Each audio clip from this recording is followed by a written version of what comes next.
Ça va être une longue lecture. Je vous demande vraiment d'avoir la patience et de bien suivre. Nous sommes dans notre thème de l'année, la conquête. Amen. Nous parlons et nous continuons à parler sur la conquête. L'Éternel nous a dit au début de cette année que nous devons nous lever, nous devons aller pour conquérir. Alléluia. Et c'est ce que nous sommes en train de faire.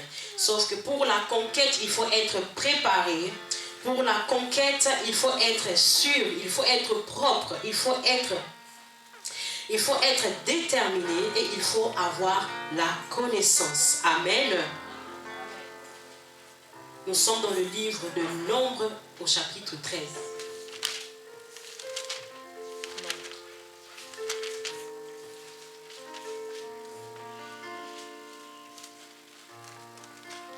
Nombre chapitre 13, ça va être une longue lecture. On va sauter certains versets. Donc soyez vraiment attentifs et suivez. Je lis au nom de Jésus. Nombre chapitre 13, on commence par le premier verset jusqu'au troisième verset. L'Éternel parla à Moïse et dit: envoie des hommes pour explorer le pays de Canaan que j'ai donné aux enfants d'Israël. Tu enverras un homme de chaque des tribus de leur père. Tous seront de principaux d'entre eux. Moïse les envoya du désert de Paran. D'après l'ordre de l'Éternel, tous ces hommes étaient chefs des enfants d'Israël. Amen. Nous sautons versets 17 à 21. Toujours dans Nombre 13, versets 17 à 21. Moïse les envoya pour explorer le pays de Canaan. Il leur dit: montez ici par le midi et vous monterez sur la montagne. Vous verrez le pays, ce qu'il est, et le peuple qui habite, s'il est fort ou faible, s'il est petit ou en grand nombre.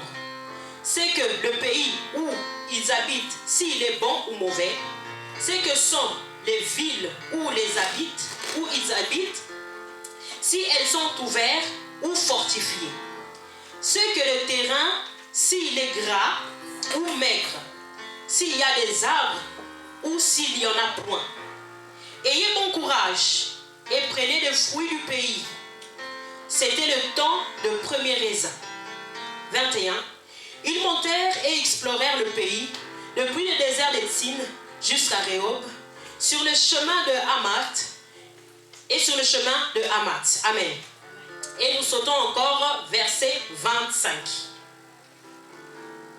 25 à 33. Ils furent de retour de l'exploitation du pays au bout de 40 jours. À leur arrivée, ils se rendirent auprès de Moïse et d'Aaron et de toute l'assemblée des enfants d'Israël, à Kadès, dans le désert des Paran. Ils leur firent un rapport ainsi qu'à toute l'assemblée, et ils leur montrèrent les fruits du pays. 27. Voici ce qu'ils rencontrent à Moïse. Nous sommes allés dans le pays où tu nous as envoyés. Ah, la vérité, c'est un pays où coule le lait et le miel. Et en voici le fruit. Mais le peuple qui habite ce pays est puissant. Les villes sont fortifiées. Très grandes. Nous y avons vu des enfants d'Anak. Les Amalécites habitent la contrée. Du Midi, les Essiens, les Jébusiens, les Amoréens habitent dans la montagne. Et les Cananéens habitent près de la mer et le long du jardin Jourdain. Caleb fit taire le peuple qui murmurait contre Moïse. Il dit: montons, emparons-nous du pays, nous y serons vainqueurs. 31. Mais les hommes qui étaient allés avec lui dirent: nous ne pouvons pas monter contre ce peuple, car il est plus fort que nous. Et ils décrirent devant les enfants d'Israël le pays qu'ils avaient exploré. Ils dirent: le pays que nous avons parcouru pour l'explorer est un pays qui dévore ses habitants. Tous ceux qui nous y avons vus sont des hommes d'une haute taille. Et nous y avons vu les géants enfants d'Anak, de la race des géants. Nous étions à nos yeux et à l'heure comme des sauterelles. Nous continuons chapitre 14. Je vous ai dit que la lecture sera longue et vraiment patience. Chapitre 14 de 1 jusqu'à 11. Toute l'assemblée éleva la voix et poussa des cris et des pleurs pendant la nuit. Tous les enfants d'Israël murmurent contre Moïse et Aaron. Et toute l'assemblée leur dit, que nous sommes-nous morts dans le pays d'Égypte, ou que nous sommes-nous morts dans ce désert? Pourquoi l'Éternel nous a fait aller dans ce pays où nous tomberons par l'épée, où nos femmes et nos petits-enfants deviendront une proie? Ne vaut-il pas mieux pour nous retourner en Égypte?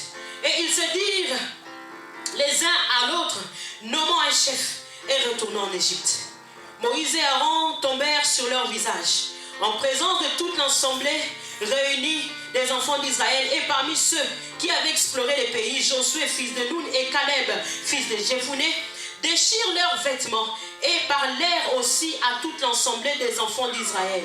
Les pays que nous avons parcourus pour l'explorer est un pays très bon, excellent. Si l'Éternel nous est favorable, il nous mènera dans ce pays et nous le donnera. C'est un pays où coule le lait et le miel. Seulement, ne soyez point rebelles contre l'Éternel et ne craignez point les gens de ce pays, car ils nous serviront de pâture. Ils n'ont plus d'ombrage pour le couvrir. L'Éternel est avec nous, ne les craignez point. 10. Tout l'ensemble parlèrent de les lapider. Lorsque la gloire de l'Éternel apparut sur la tente d'assignation, devant tous les enfants d'Israël, et l'Éternel dit à Moïse, jusqu'à quand ce peuple me méprisera-t-il? Jusqu'à quand ne croira-t-il pas en moi, malgré tous les prodiges que j'ai faits au milieu d'eux? Amen. Et dernière lecture de verset 22, toujours au nombre 14, verset 22 au 23. Tous ceux qui ont vu ma gloire et les prodiges que j'ai faits en Égypte et dans le désert, qui m'ont tenté déjà 10 fois et qui n'ont point écouté ma voix, tous ceux-là ne verront point le pays que j'ai juré à leur père de leur donner. Tous ceux qui m'ont méprisé ne le verront point. Parole du Seigneur. Alléluia. Est-ce que nous pouvons acclamer pour la parole du Seigneur? Il y a eu une longue lecture, mais j'ai vraiment voulu que nous puissions comprendre le contexte de l'histoire pour que nous puissions bien entrer dans le développement de notre thème ce matin. Notre sous-thème de ce matin est la connaissance de Dieu. Amen. Pendant la conquête, nous devons avoir la connaissance de Dieu. Alléluia. Dans la lecture que nous avons faite, nous avons vu le peuple d'Israël qui est arrivé carrément au pays que l'Éternel leur avait promis, à Canaan. Une fois arrivé, l'Éternel dit à Moïse d'envoyer les espions pour aller voir le pays. Une fois les espions partis, ils sont retournés et ont dit les choses qu'ils ont vues. Par rapport à ce que le peuple d'Israël ont entendu, ils ont eu peur d'aller à la conquête de Canaan. Alléluia. Ils ont eu peur d'aller à la conquête de Canaan. Pourquoi ils ont eu peur? Parce qu'ils n'avaient pas encore la connaissance de Dieu. Alléluia. Ils n'avaient pas encore la connaissance de Dieu. Bien aimé, quand nous parlons de la conquête commence par le spirituel. Alléluia. La conquête commence par le spirituel. Parce que nous devons savoir que tout ce qui est manifesté physiquement ou charnellement est une manifestation de quelque chose qui a déjà commencé en esprit. Pour que tu puisses conquérir des choses physiquement cette année, tu dois commencer par le conquérir en esprit. Alléluia. Tu dois commencer à le conquérir en esprit. Parce que si tu ne commences pas à conquérir par l'esprit, sache-le que même physiquement comme ça, tu ne pourras pas gagner de bataille, tu ne pourras pas remporter de bataille et tu ne pourrais pas conquérir les promesses que Dieu t'a données. La conquête commence par l'esprit. comme notre verset de base, la parole de Dieu dit, levez-vous, partez, commencez la conquête et faites-lui la guerre. Amen. Si nous prenons cette parole dans la vie d'aujourd'hui, est-ce que dans la vie d'aujourd'hui, nous pouvons faire la guerre à quelqu'un? Nous ne pouvons pas. Dans la vie d'aujourd'hui, tu ne peux pas te lever, je pars, je me lève contre Papa André, je commence à lui faire la guerre parce qu'il m'a fait du mal, parce qu'il m'a trahi, parce qu'il a volé mes biens, il a pris mes biens, je commence à les taper, je commence à lui faire la guerre. Qu'est-ce qui va arriver? Les conséquences, c'est moi qui va me faire arrêter, n'est-ce pas? Je vais l'agresser, c'est moi qui va être prise en justice parce que j'ai agi dans la chair. C'est pour cela que cette parole, en temps de Moïse, a été donnée parce qu'en temps de Moïse, il était en train de combattre physiquement. Cela est vrai. Ils ont dû aller physiquement et faire la guerre aux ennemis là où ils devaient conquérir. Amen. Ils devaient faire la guerre. Attendez, je ne me rappelle plus. C'était au roi à Sion. Ils devaient lui faire la guerre. Mais nous, aujourd'hui, Dieu nous donne cette parole. Levez-vous, partez, commencez la conquête, faites-lui la guerre. Faites-lui la guerre. Ce n'est pas par la chair, mais la guerre que l'Éternel nous dit de faire ici, c'est la guerre en esprit. Alléluia. C'est pour cela que nous insistons et nous disons, bien-aimés, la prière est la fondation, la base de la conquête. Si tu ne pries pas, tu ne cherches pas Dieu, tu ne vas pas conquérir. Si le peuple d'Israël ne se serait pas levé, si Moïse et le peuple d'Israël ne se seraient pas levés pour aller, ils n'auraient pas conquéri. S'ils n'avaient pas fait la guerre, ils n'auraient pas réussi. Alléluia. Ils n'allaient pas réussir. L'Éternel nous dit ce matin de nous lever, mais pas de nous lever physiquement, mais il nous parle de se lever spirituellement. Pourquoi spirituellement? Le livre d'Éphésiens au chapitre 6, verset 12 nous dit quoi? Car nous n'avons pas à lutter contre la chair et le sang, mais contre les dominations, contre les autorités, contre le prince, contre le prince de ce monde de ténèbres et contre les esprits méchants dans le lieu céleste. Alléluia. Nous n'avons pas à lutter contre la chair et les sangs, mais contre le prince de ces mondes et contre les esprits. Alléluia. Contre les esprits. Un esprit, on ne le bat pas par la chair, tu ne réussiras pas. Pourquoi? Parce que l'esprit est plus fort que la chair. Quand tu es une chair faible, c'est que ton esprit est faible. Alléluia. Quand tu as un esprit fort, comme on dit dans le français, mental d'acier, ton corps aussi sera fort. Amen. La conquête, tout dépend de ton état spirituel. C'est ton état spirituel qui va refléter l'état de ton état physique. Alléluia. Nous n'avons pas à lutter contre la chair et le sang, mais contre les autorités, les dominations, les princes de monde des ténèbres et contre les esprits méchants. Tous les ennemis que nous avons à faire la guerre pendant notre conquête sont des ennemis spirituels. Cette personne qui te combat, cette personne qui combat ta vie, cette personne qui combat la vie de tes enfants, ces sorciers-là que tu connais qui est en train de te combattre jour et nuit, l'Éternel te l'a déjà montré, l'Éternel te l'a révélé, mais sache-le que tu ne vas pas l'attaquer par la chair. Alléluia. Tu peux aller avec un couteau, avec une lance, tu le tues, mais l'esprit tu ne l'as pas tué. Parce qu'en réalité, ce n'est pas la personne qui est en train de te faire souffrir, mais c'est l'esprit qui est en lui, l'esprit qui l'anime, qui te fait souffrir. La sorcellerie est un état d'esprit. C'est son état d'esprit, son état de haine, son état de jalousie qui fait qu'il doit te combattre. Alléluia. Toi, tu vas aller lui dire, tu vas parler, ça ne va rien changer. Mais si tu te mets à prier, et tu te dis, au nom de Jésus, je me lève contre cet esprit qui combat mes enfants, qui combat ma santé, qui combat mon travail. C'est alors que tu auras la victoire. Alléluia.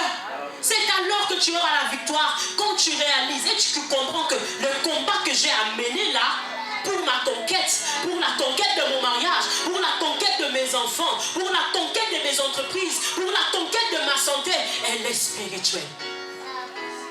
Alléluia. Et Jean 4 au verset 24 nous dit quoi? Dieu est esprit. Alléluia. Et il faut que ceux qui l'adorent en esprit. Autrement, pour dire que Dieu est esprit, il faut que ceux qui croient en lui croient qu'il est esprit. Si nous croyons que Dieu est esprit, c'est alors que nous comprenons que le diable aussi est esprit.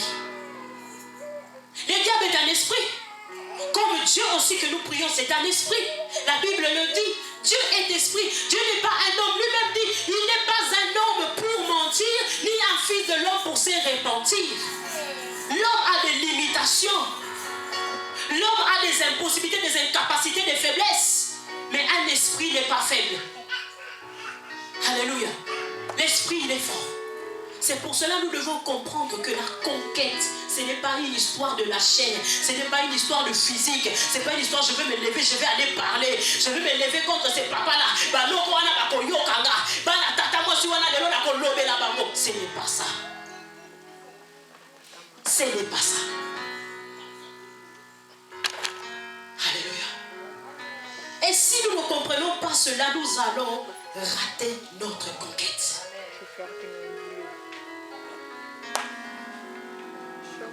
Nous allons rater notre conquête si nous ne comprenons pas ou si nous ne réalisons pas l'état ou le niveau de l'esprit que nous devons avoir.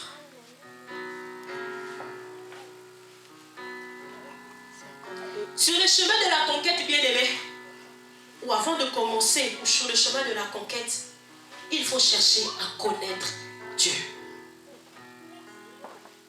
La première des choses, connaître que Dieu il est esprit. Et de savoir que le combat que nous avons à mener est un combat spirituel. Nous avons donc, il nous faut connaître ou chercher à connaître qui est Dieu. Quand nous voyons l'histoire du peuple d'Israël, nous allons un peu voir le récapitulatif du peuple d'Israël. Le peuple d'Israël, au temps de Pharaon, de Moïse, ne connaissait pas le Dieu d'Abraham. Il ne connaissait pas le Dieu d'Isaac, il ne connaissait pas le Dieu de Jacob. Quand Jacob est entré en Égypte avec ses fils, au temps où Joseph était un ministre, Moïse n'était pas encore.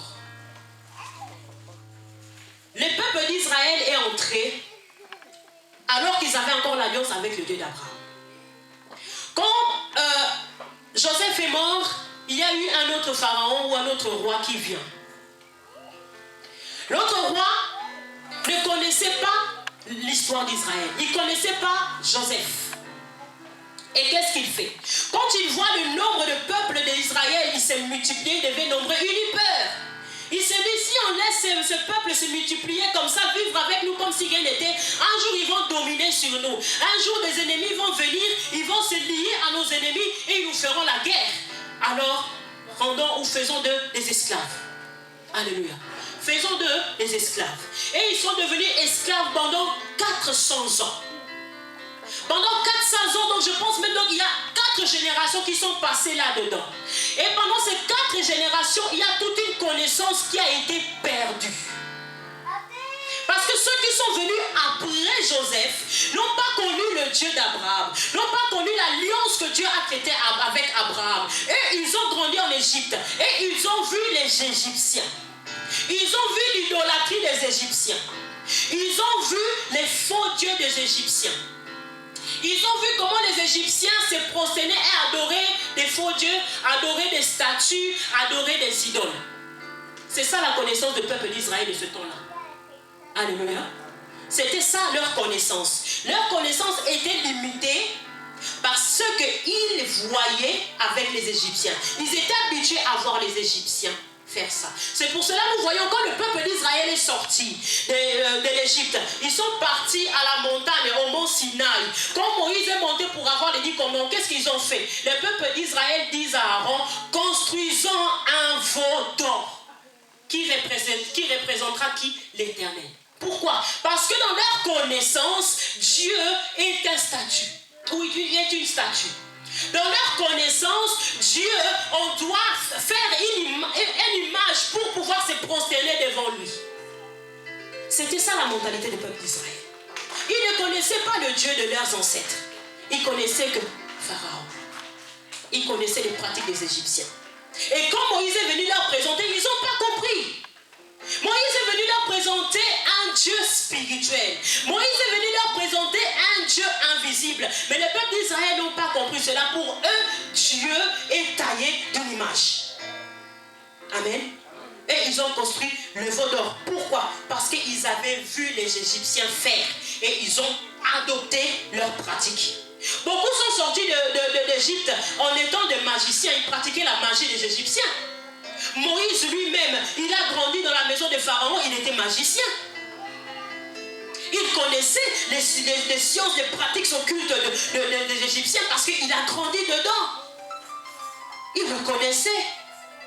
Beaucoup des enfants d'Israël connaissaient les pratiques des Égyptiens et ils se sont conformés à ce qu'ils ont trouvé là-bas. Mais Moïse, quand il est sorti de la maison de Pharaon pour aller à Horeb, là où il pétrit les troupeaux de son beau-père, il rencontra l'Éternel. Ça, c'est dans l'Exode 3 à 4. Il rencontre l'Éternel. Mais quand Moïse rencontre l'Éternel, il prend le temps de comprendre Dieu. Alléluia.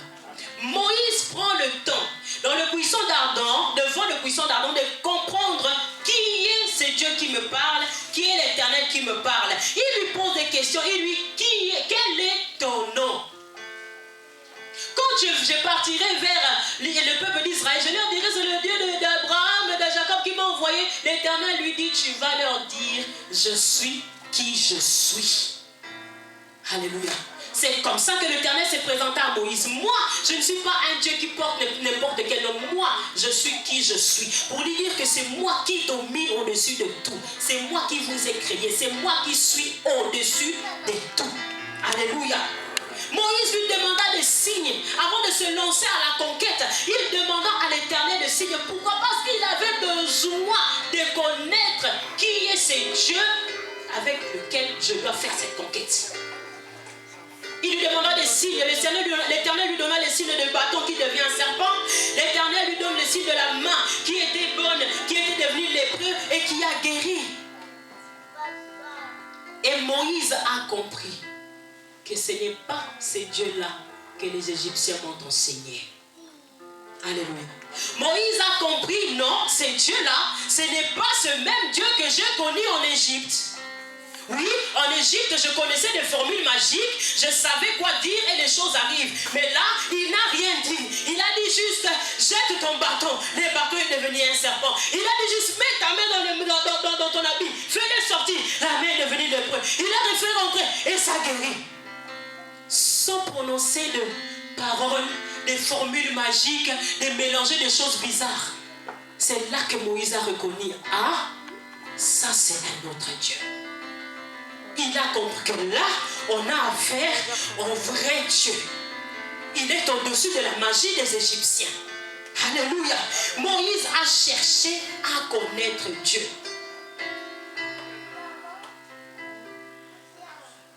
Vous savez pourquoi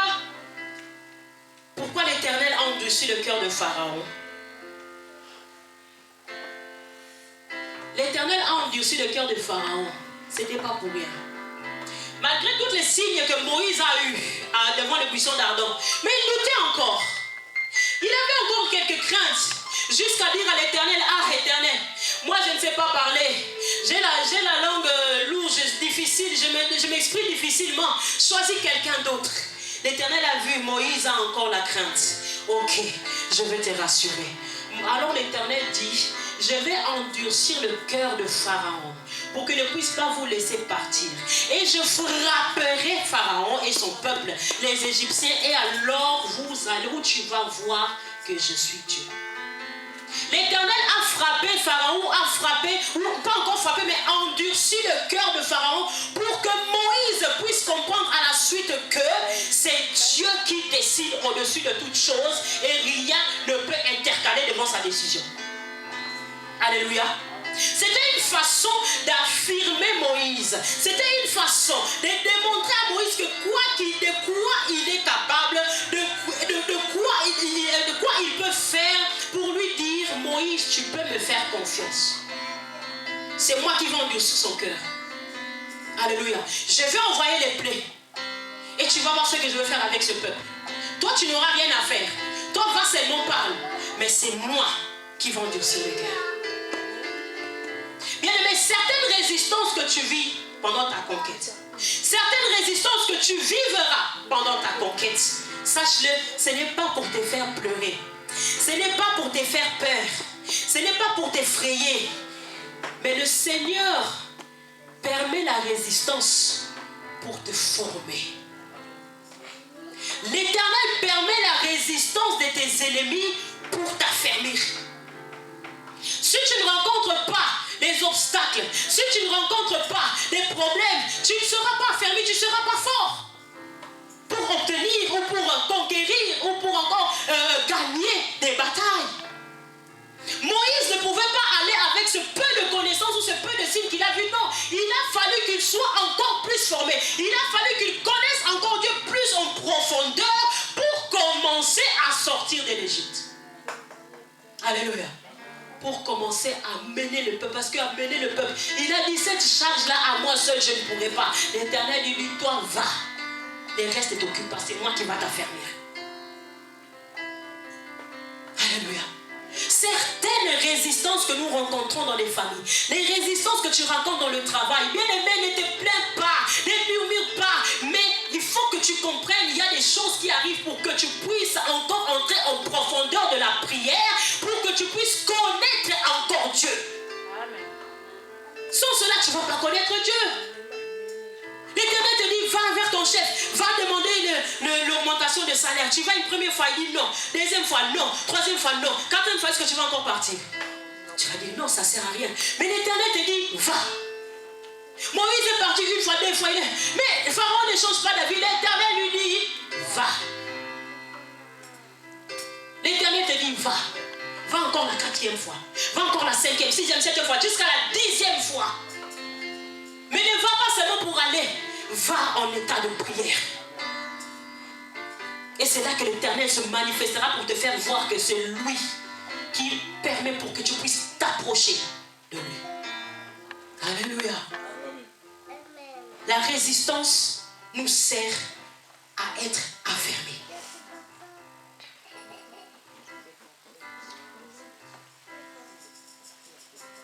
La résistance de Pharaon était pour que Moïse puisse voir et comprendre que la mission pour laquelle il a été envoyé, ce n'est pas lui qui allait combattre, mais c'est l'Éternel qui allait combattre pour lui. L'Éternel lui a démontré, Moïse, tu n'as aucun effort à faire. Toi, parle seulement. Le reste, c'est moi. Moïse a parlé, Pharaon a refusé, le lendemain, plaie. Pharaon appelle Moïse. Moïse parle. Pharaon refuse. Le lendemain encore, l'Éternel frappe. Est-ce que c'est l'Éternel dit à Moïse, Moïse frappe-le? Non. L'Éternel lui dit juste parle. Le reste ne t'inquiète pas, c'est moi. Pourquoi? Parce que l'Éternel lui montre que c'est moi.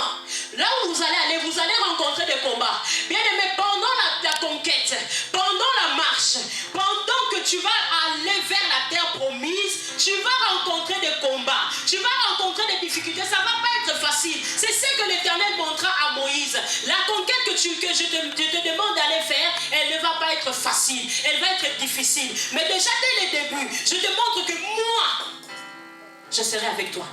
Et c'est moi qui va te faire réussir. C'est ça que l'Éternel nous dit. Ça va être difficile, mais avec lui, nous allons réussir. Il montra à Moïse que c'est à moi qui fais la justice, à qui je veux. Nous savons, Moïse a essayé de se faire justice lui-même. Nous connaissons cette histoire. Moïse qui voit un Égyptien qui tue son frère hébreu, qu'est-ce qu'il fait? Il a tué, et qui frappait plutôt son frère hébreu. Et Moïse fait quoi? Il tue l'Égyptien. Quelle était la conséquence de son acte? Pharaon a voulu le tuer. Pourquoi? Parce que Moïse a agi par par la chair. Moïse est allé par lui-même et il a été confondu. Et là, l'Éternel voulait montrer que c'est pas toi, c'est pas ta force, c'est pas ta sagesse, c'est pas ton intelligence, c'est pas ta connaissance, c'est pas parce que tu as déjà d'expérience, ce n'est pas tes expériences qui comptent, ce ne sont pas tes CV qui comptent, ce n'est pas ce que tu as vécu qui compte, mais c'est moi, l'Éternel, qui va te faire réussir. Alléluia. C'est moi, l'Éternel, qui va te réussir. Les 10 plaies que Dieu a frappé les Égyptiens, est-ce que ça servit même à une leçon aux Égyptiens? Les 10 plaies n'ont rien servi aux Égyptiens. Les Égyptiens ont été frappés 10 fois. Jusqu'à ce que l'Éternel frappa par la mort. Mais les Égyptiens n'ont pas retenu la leçon. Nous le voyons quand Pharaon appelle Moïse pour la dernière fois quand son fils est mort. Il dit, prends ton peuple, allez servir votre Dieu, sortez. Mais qu'est-ce qui arrive quelque temps après? Il se réveille comme s'il était endormi. Qu'est-ce que nous avons fait? Allons encore les rattraper. Pourquoi? Lui, qu'est-ce qu'il en a à faire avec ces 10 plaies? Lui, il n'avait plus rien à perdre. Pharaon n'avait plus rien à perdre. Il a déjà perdu son fils. Est-ce que s'il prenait encore le peuple d'Israël pour le mettre en esclavage, est-ce qu'il a encore peur de quelque chose? Parce qu'il a déjà perdu ce qui était cher pour lui. Les diables n'en-ils rien des combats que tu peux mener ou encore remporter? Ça, c'est une vérité, je vous dis. Alléluia. Le diable, tu vas le vaincre aujourd'hui. Demain, il va revenir. Demain, il va revenir. Qu'est-ce que la Bible dit? La Bible nous dit que quand un esprit sort d'une personne, par le nom de Jésus, il part dans les lieux arides et il va errer.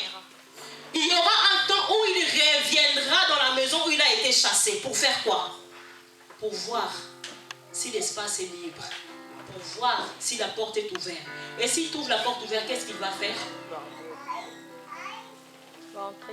Il va entrer. Mais encore pire, il va encore aller chercher cet autre esprit pour venir entrer. Le diable, il n'a rien à perdre. Le diable, il a déjà tout perdu.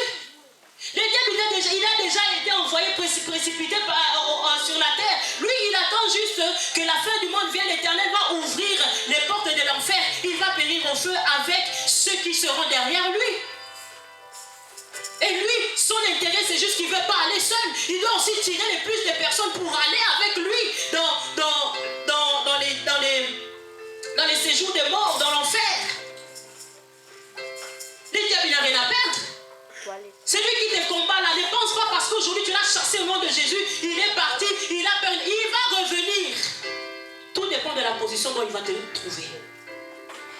Alléluia. Pharaon est reparti chercher le peuple d'Israël. Il est recherché, il est parti vite pour les rattraper. Mais nous savons qu'il n'a pas rattrapé. Pourquoi? Parce que Moïse était déjà affermi dans la foi. Alléluia. Le peuple d'Israël est arrivé devant la mer Rouge. Il regarde derrière, il voit Pharaon et ses chars. Il commence à paniquer. Il commence à avoir peur. Ah, ils vont nous reprendre. Ah, nous sommes partis pour rien. Mais Moïse a fait quoi? Moïse n'a pas pleuré. Moïse n'a pas paniqué. Parce que lui, il a déjà eu la connaissance de l'Éternel qu'il a envoyé. Lui, il a juste levé ses mains. Il a parlé à l'Éternel. Et l'Éternel fend la mer en deux.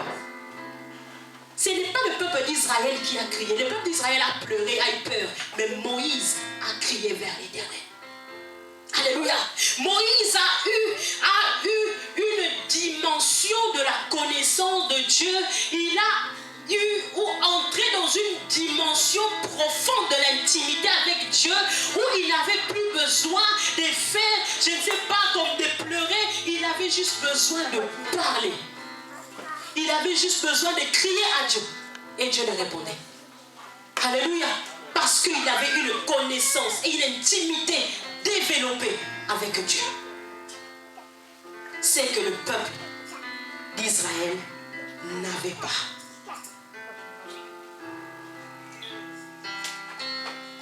Bien aimé, il faut savoir une chose. La conquête sans la connaissance de Dieu est très difficile et très dangereux. Alléluia. La conquête sans la connaissance de Dieu est très difficile et très dangereux. Si nous retournons à notre texte de base que nous avons lu dans Nombre 13 et 14. Les enfants d'Israël ont passé la mer Rouge. Ils sont arrivés dans le désert. Ils ont passé 3 mois dans le désert. Et dans ce désert-là, l'Éternel leur donna la manne. Le peuple d'Israël a pleuré, a crié. L'Éternel leur donna l'écaille. Le peuple d'Israël a pleuré, a crié. L'Éternel fait sortir de l'eau du rocher. Alléluia. Après près 3 mois qu'ils ont passé dans le désert, ils partirent, ils prennent le chemin pour aller au pied de Mont Sinaï. Là où ils ont passé à peu près 1 année. C'est là où l'Éternel rencontra Moïse pour lui donner les 10 commandements. C'est là où l'Éternel rencontra Moïse pour lui donner l'ordre de créer ou de bâtir l'arche et le tabernacle et l'arche de l'alliance. C'était le temps que l'Éternel avait destiné au peuple d'Israël de le connaître comme Moïse l'avait connu. Alléluia. Pendant tout ce temps que les plaies frappaient les Égyptiens, devant la mer Rouge, le peuple d'Israël ne connaissait pas encore l'Éternel. Alléluia. Ils ne connaissaient pas encore l'Éternel. Ils ont vu le miracle, mais pour eux, la connaissance était fermée. Alors l'Éternel les emmène à Mont Sinaï. D'abord dans le désert, il fait le premier miracle de la manne, deuxième miracle du caille et le miracle de l'eau. Mais les Israélites n'ont rien reconnu. Ils fabriquent les veaux d'or. Pendant que Moïse est en haut, il fabrique les veaux d'or. C'était un temps que Dieu avait choisi pour que le peuple d'Israël puisse apprendre Dieu, connaître ses commandements, les mettre en pratique. Il a tissé une alliance avec le peuple d'Israël en mettant sa présence permanente au milieu d'eux à travers du tabernacle, à travers de l'arche de l'alliance. Quand ils ont fini ces 1 an de préparation pour ensuite aller à Canaan, c'est là qu'ils arrivent à mi-chemin. Pour arriver à Canaan, je crois, si je ne me trompe pas, il leur restait 11 jours de marche pour arriver à Canaan. L'Éternel dit à Moïse d'envoyer 12 hommes, ce que nous avons dit tout à l'heure. 12 hommes parmi les 12 tribus d'Israël, les responsables de chaque tribu, pour aller voir le pays que Dieu leur avait promis. Alléluia. Ils sont allés exploiter ce pays. Verset 27. Nombre 13, verset 27 à 33 que nous avons dit tout à l'heure. Je les lis rapidement. Il les envoya, tous les 12, pour aller explorer le pays. Quand ils sont allés explorer le pays, ils retournent vers Moïse. Verset 27. Voici ce qu'ils ont rencontré à Moïse. Nous sommes allés dans le pays où tu nous as envoyés. La vérité, c'est un pays où coule le lait et le miel. Et en voici le fruit. Mais le peuple qui habite ce pays est puissant. Les villes sont fortifiées, très grandes. Nous y avons vu des enfants d'Anak. Vous connaissez les enfants d'Anak? Les enfants d'Anak, c'est des géants. Des hommes de grande taille. Les Amalécites habitent la contrée du Midi. Les Essiens, les Jébusiens, les Amoréens habitent la montagne. Et les Cananéens habitent près de la mer et le long du Jourdain. Caleb fit taire le peuple qui murmurait contre Moïse et dit: montons, emportons-nous du pays, nous y serons vainqueurs. Mais les hommes qui étaient allés avec lui dirent: nous ne pouvons pas monter contre ce peuple, car il est plus fort que nous. Alléluia. Ils sont allés à 12. Il n'y a que 2. Pendant ce temps de formation que le peuple d'Israël avait au mont Sinaï, il n'y avait que 2 qui ont compris qui était Dieu. Il n'y en avait que 2. Caleb et Josué. Les restes, ils n'ont pas compris qui était l'Éternel qui les a envoyés. Ils arrivent là-bas devant Aaron et Abraham. Il leur dit: oui, le pays est bon, mais nous avons vu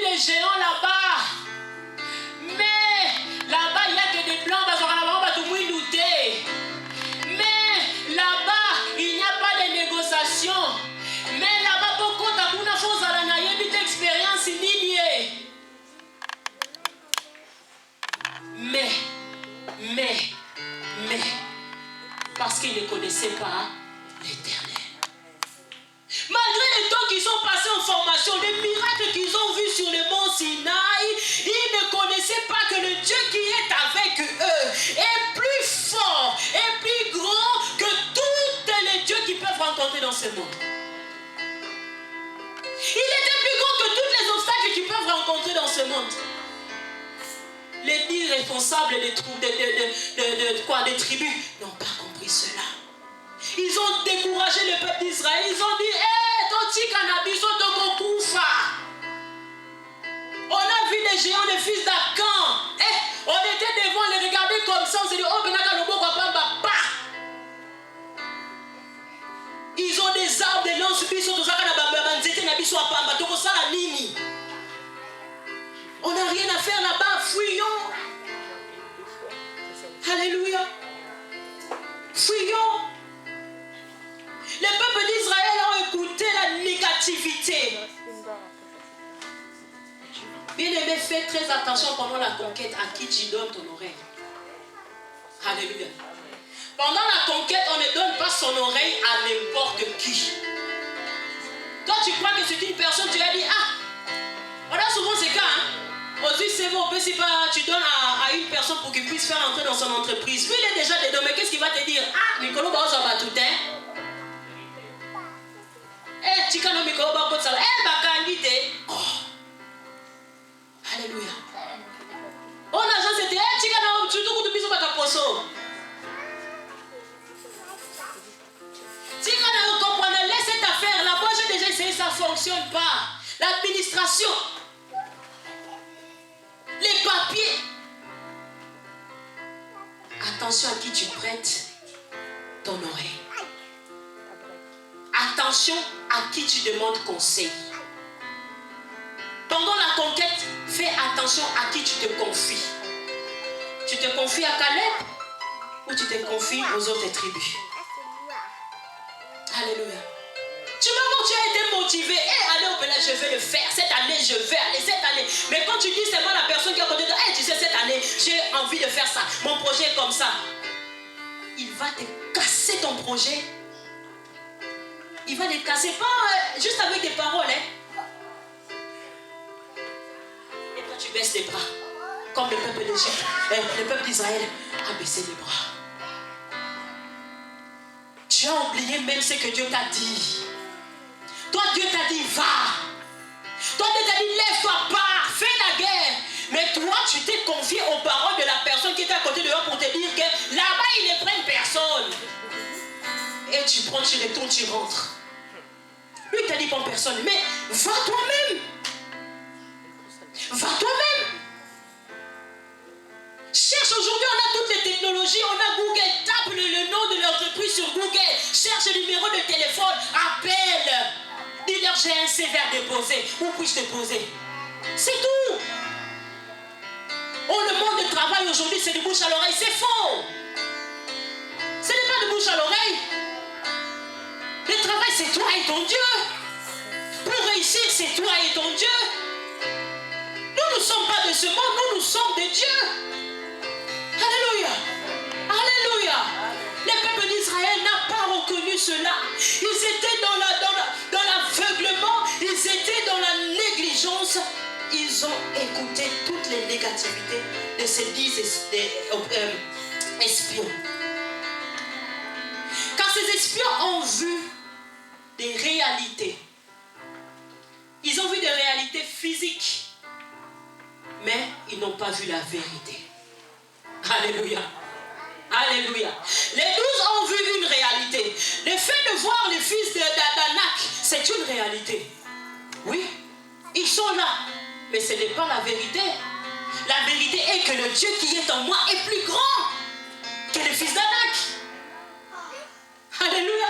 Le Dieu qui est en moi est plus fort que tous ces combattants ou tout ce grand nombre de peuples qu'on a vu là-bas. C'est ça la vérité. Le peuple d'Israël ne connaissait pas la vérité. Ils avaient une réalité, mais ils ne connaissaient pas et ils ne voulaient pas connaître la vérité. Vous connaîtrez la vérité. Et c'est la vérité qui vous...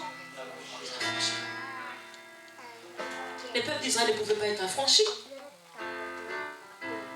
Ils ne pouvaient pas être affranchis parce qu'ils ne connaissaient pas la vérité. Parce qu'ils ne voulaient pas accepter la vérité. Ils vivaient selon la réalité. Tu vis selon la réalité des hommes. Tu vis selon la réalité de ce pays. Tu vis selon la réalité des lois de ces pays. Mais si tu mettais un peu la réalité de côté et que tu commences à vivre par la vérité. Alléluia. Si cette année nous pouvons mettre nos réalités, cette situation que tu es en train de vivre, oui, c'est une réalité. Mais laisse-moi te dire, ce n'est pas la vérité.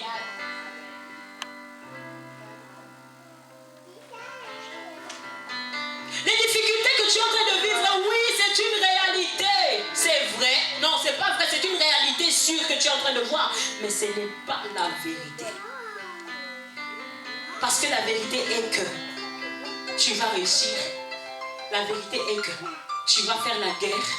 Et la vérité est que tu vas vaincre. Parce que la vérité lui-même, qui est Jésus-Christ, est avec toi. Alléluia.